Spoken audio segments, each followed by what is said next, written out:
प्रिय बच्चों, कक्षा 10 हिंदी क्लास में आपका स्वागत है। मैं Arvind Kumar Soni, GRB inter college राट से। बच्चों, आज हम तुलसीदास को उसी के आगे जहाँ हम लोगों ने कल छोड़ा था उसी को पढ़ेंगे। हम लोगों ने तीसरे दोहे तक पढ़ लिया था। थोड़ा सा हम उसको बता रहे हैं कि मंत्र परम लघु जासु बस विधि हरि हर सुर सर्व महामत्त गजराज कहूँ बस कर अंकुश कर। माता सीता जी के विवाह का संदर्भ चल रहा है। जनक जी ने सीता जी के विवाह के लिए धनुष तोड़ने की शर्त रख दी है।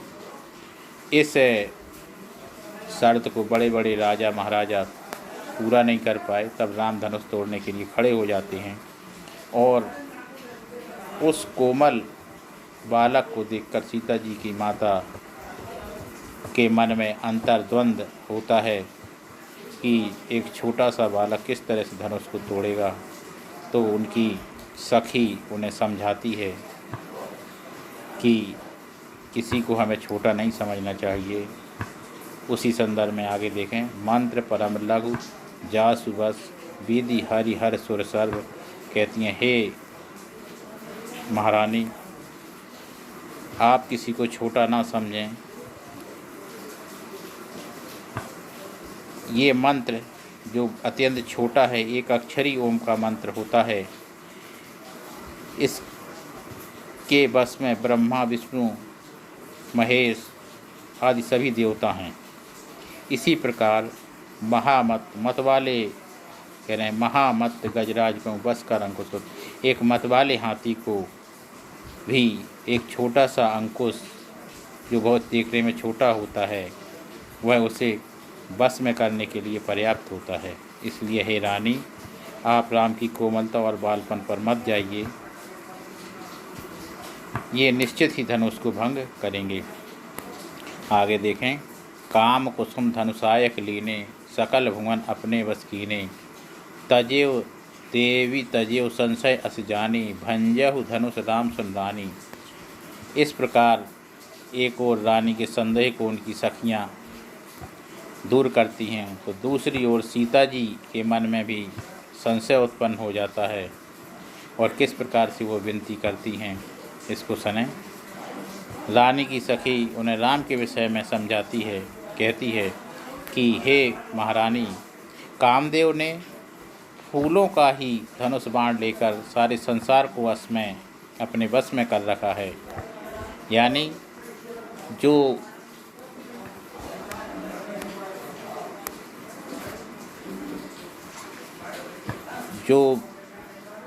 कामदेव कहते हैं अपने सुंदर स्वरूप के द्वारा पुष्पों का बाण लेकर अपने वश में कर लेते हैं।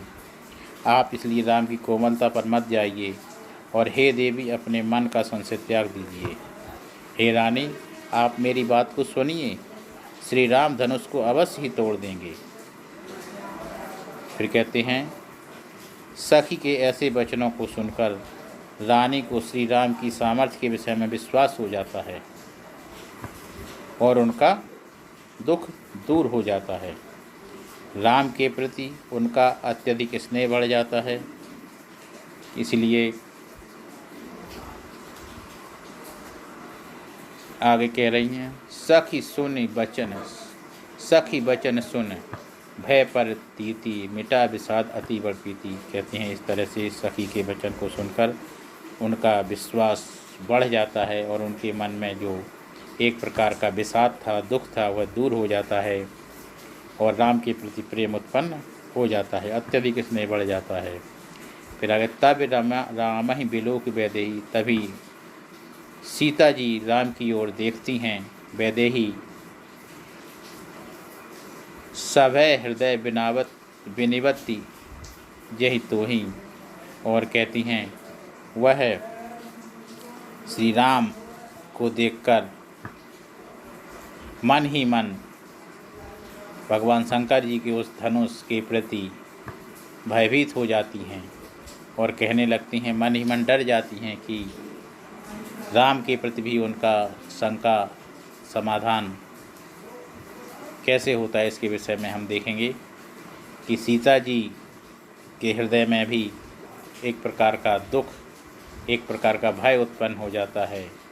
सभय हृदय, उनके हृदय में बेनिवत जिह तो ही, और उनके मन में भय उत्पन्न हो जाता है। और सीता जी जिस देवता से विनती कर रही हैं, क्या कर रही हैं?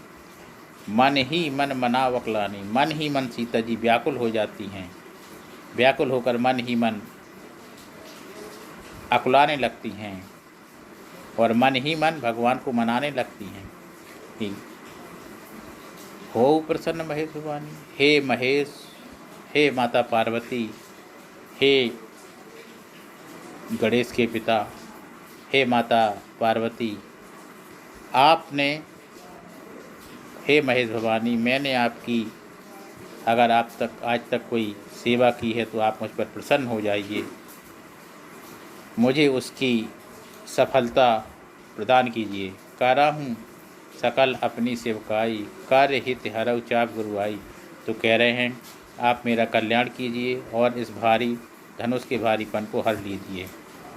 गणनायक बरदावक देवा, आज लगों कीने तू शोभा। हे गणों के नायक गणेश जी, हे सभी के मनोकामनाओं को पूर्ण करने वाले, सभी के बरों सबको वर देने वाले, मैंने अगर आज तक आपकी कोई सेवा की है तो आप उस सेवा से प्रसन्न हो जाइए और मुझे आप उसका फल प्रदान कीजिए।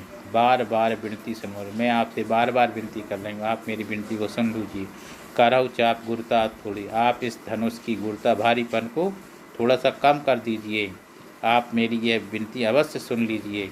फिर आगे कह रहे हैं, देख रघुवीर तन सुर मनाव धर धीर, भले विलोचन प्रेम जल फुलका बलि शरीर।